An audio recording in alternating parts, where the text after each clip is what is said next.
Did Mary have other children apart from Jesus? In this study, we will use the concept of Sola Scriptura, which means we will only use the Bible for our references. We will disregard any teachings of the church fathers, bishops or pastors, and only use what we will find in the Bible. Let's start with Luke 1 verse 31. These are the words of the angel Gabriel, who appeared to Mary. So notice that the angel Gabriel says, "You will conceive in your womb and bear a son." Now note that the angel Gabriel uses the future tense, and in the Greek, this is the word sulepse, you will conceive. Now let's have a look at Luke 1 verse 34.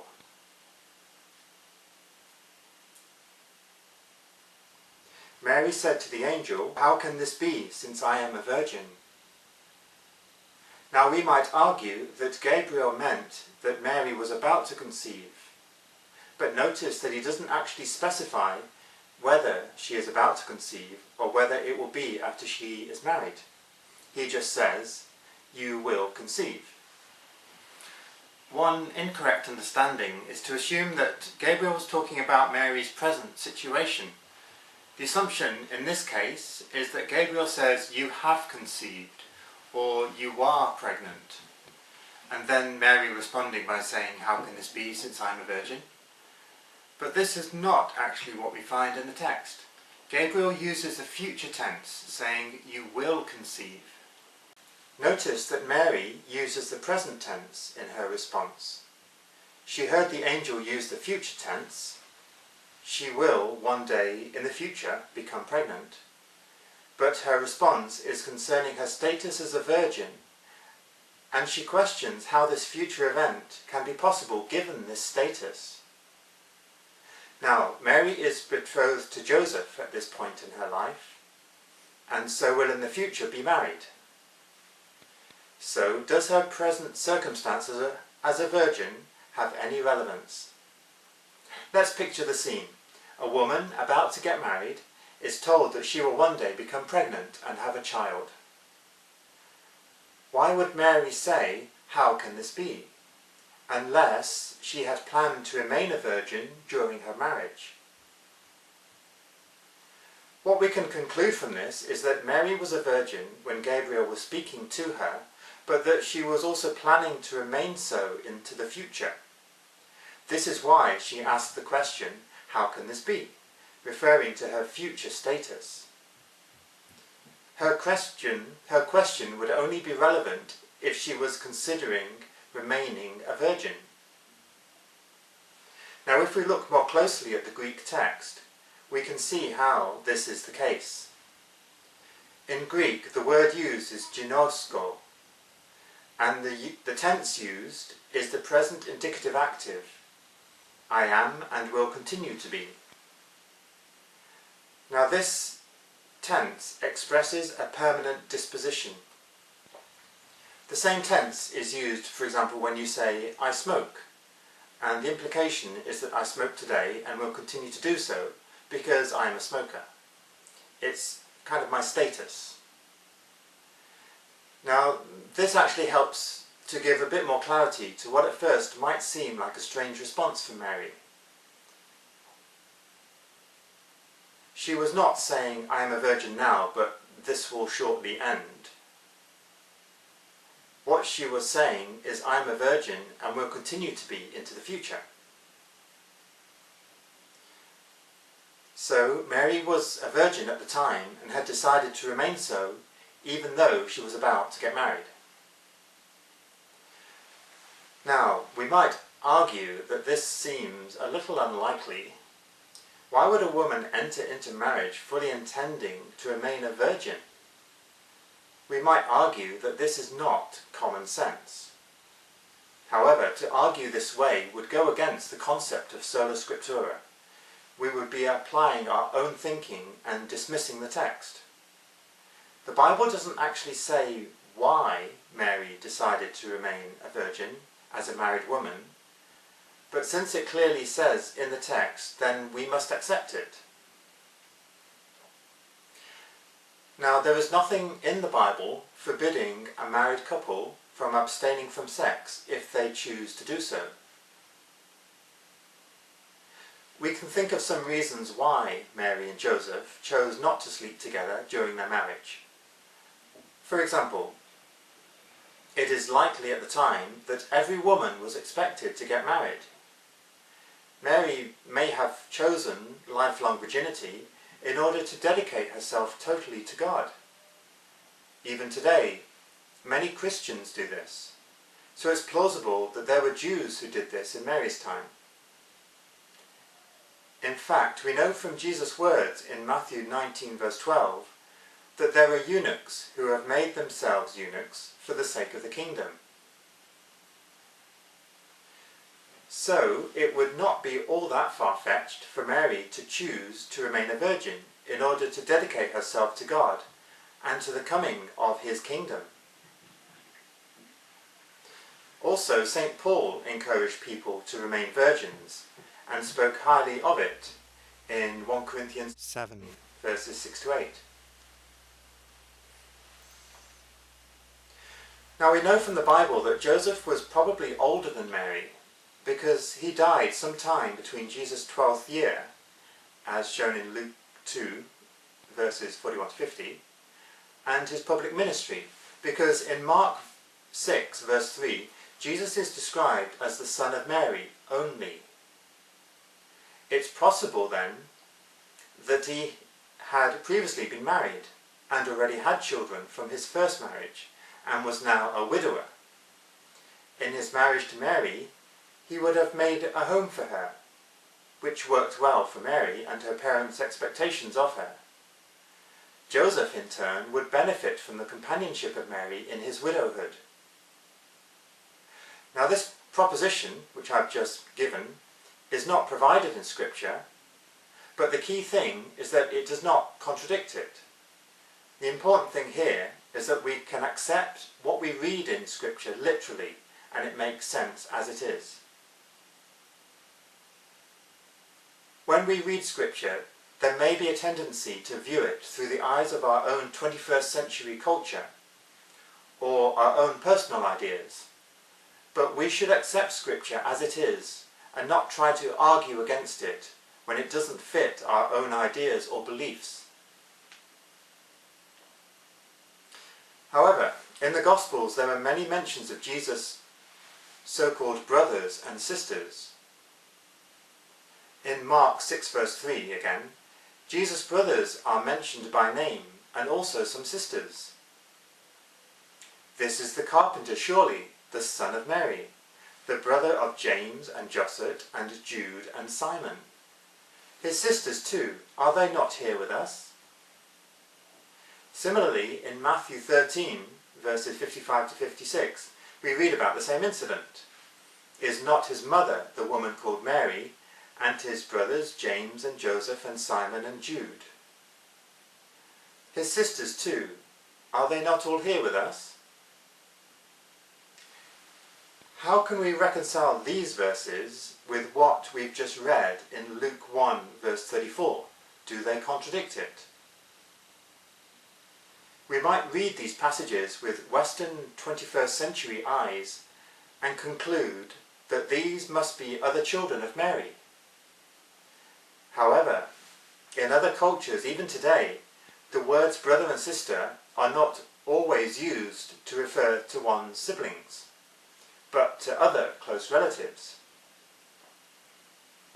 I had a friend in South Africa who told me that her parents only had 3 offspring: herself and her 2 brothers. However, when I went with her to the village where she grew up, I met several other women who introduced themselves as her sisters. My friend explained that these were actually her cousins, but because they'd all grown up together, they always referred to each other as sisters. Now you can probably tell from my accent that I'm from a Western culture, and even I refer to my brother-in-law as brother, and I refer to my sister-in-law as sis. So it's common even today to refer to close relatives as brother and sister. But would the Gospel writers have done this? Why didn't they use the Greek words for cousin, half-brother or half-sister if these were actually the relationships that these people had with Jesus? Instead, they have used the Greek words avelphos, which is brother, and avelphi, which is sister. The Jews living in Israel at the time of Jesus would have spoken Aramaic, and in this language there was actually no word for cousin. People just used the word brother or sister instead. The Gospel writers simply wrote down what people spoke, which was appropriate to enter into the culture of the time. They were using the idiom in common use at the time, and because this was well known, there was no need to explicitly write the Greek word cousin, or indeed to use half-brother or half-sister, or brother-in-law or sister-in-law, because these would have been already implied, and their readers would have known this. So in recording the incident of the visit to Nazareth by Jesus, when the local people used the words brother and sister, the Gospel writers, Matthew and Mark, did not interview them to find out who was actually a half-brother or a half-sister and who was a cousin and so on. These distinctions were simply not important within that culture. By writing the words brother and sister, the readers of the time would have known that this meant half-brother or half-sister or cousin and so on, because this was a literary genre in common use at the time. So, when reading scripture, we need to take into account the culture and literary genres in use at that time, and the modes of feeling, rather than reading it as if it were some documentary written in the 21st century. We have evidence that this was the case if we examine the New Testament as a whole. So if we look for the words half-brother, half-sister, brother-in-law, sister-in-law and cousin. The word brother-in-law appears a total of 0 times in the New Testament. The same with sister-in-law. Half-brother appears 0 times, and half-sister also appears 0 times. The word cousin appears only once, referring to Barnabas and Mark in Colossians 4 verse 10. And we know from Acts 4 verse 36 that Barnabas was from Cyprus, not from Israel.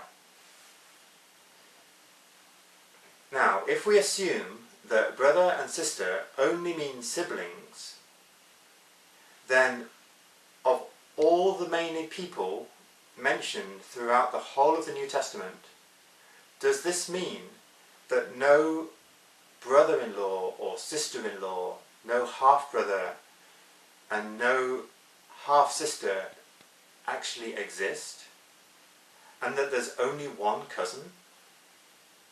This is unlikely. Out of all those many people mentioned, the one person, Barnabas, that is referred to as a cousin was not from Israel, so was not part of that culture, possibly not speaking Aramaic. By contrast, the word brother appears about 250 times, and sister appears 27 times. Although many of these occurrences of the word brother are used to describe other relationships outside the family, and also in a few cases the word sister, that still does leave many cases where these two words are describing actual family relationships, and we can see this from the text, where they appear. Hence we can conclude that these are probably referring to half-brothers, half-sisters, brothers-in-law, sisters-in-law, and cousins, not just to siblings. However, if we want proof, then we can refer to Genesis 14 verse 14, where Lot is described as Abraham's brother. In the Greek version of the Old Testament, the same word for brother is used here. However, we know from Genesis 11 verse 27 that Lot was actually Abraham's nephew. Hence, we can conclude that these brothers and sisters are actually just close relatives of Jesus, not his siblings. They could have been half-brothers and half-sisters, that is, children of Joseph, but not of Mary. Or they could have been cousins or other close relatives. Again, we have concluded this simply by using Scripture, no other source. However, let's assume for the sake of argument that whenever the word brother or sister appears, it does actually mean a sibling born of the same two parents. What we end up with is some rather bizarre family relationships. From John 19 verse 25, Mary and Mary are children of the same parents. What parents would call their two daughters the same name? Do you know of anyone at all who has done that? I mean, sometimes parents use, say, Mary Margaret and Mary Claire for two daughters, but in our case there are no second names. They are both just called Mary. Now, some people misread John 19 verse 25, thinking that there are 4 women listed there.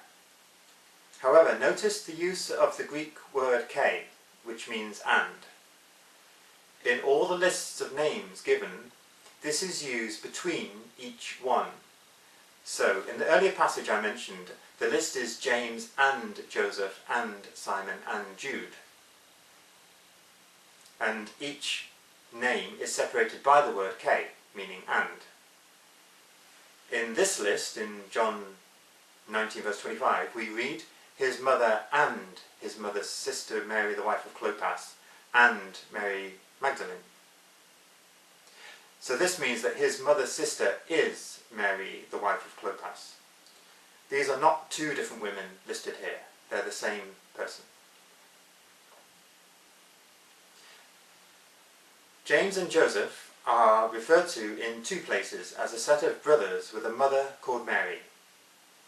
If James and Joseph, or Joseph, are brothers of Jesus, then we end up with this set appearing twice, in Mark 6 verse 3, which I mentioned earlier, and again in Mark 15 verse 40 as the sons of the other Mary, not the mother of Jesus.